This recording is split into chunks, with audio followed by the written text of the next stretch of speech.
So here we have the Peugeot 208 on a 69 plate. I'm going to start off by showing you around the outside of the car, and then we'll hop in and run through some controls on the inside.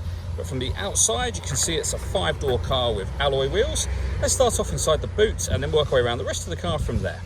So as we approach the boot, you can see we have reversing sensors, plenty of boot space as well, along with that 60/40 split folding rear seat should you wish to increase this space even further. Okay, so we're just going to work our way back round to the front of the car, and then we'll hop in and run through some controls on the inside. But now that we've done a full circle of it, you can see it's in excellent condition the whole way round. Just briefly before we climb in, I think it's well worth seeing the interior from this exterior point of view. There's plenty to run through on the dashboard, so let's hop in and we'll do that now. Okay, now that we're inside the car, we're going to start with the dials. On the left-hand side we have the rev counter, and on the right-hand side the speedometer and fuel gauge. You can see the total miles of the car, which are 6,738.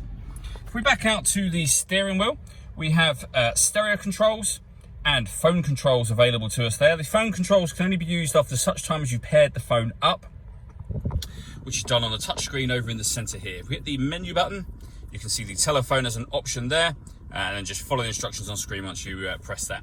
When it comes to music, we have the radio, of course, and with the radio, we got DAB, AM and FM. If you want to listen to your own music, you can do. You can plug in USB devices, and you can see we can plug in a USB device and an iPod into this car. Navigation, if you plug your smartphone in, there are certain Peugeot-friendly apps, including one for navigation, that can then be displayed up on here, and you can see it telling us about that on the screen now. Working our way down, we have the air conditioning. So you can determine the fan speed, the direction of the air, the temperature. The air conditioning, you can turn it off, or of course back on again.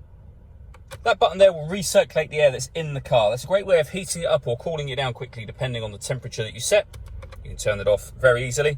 And we have deadlocks to lock the car doors from the outside, and then our hazard warning lights.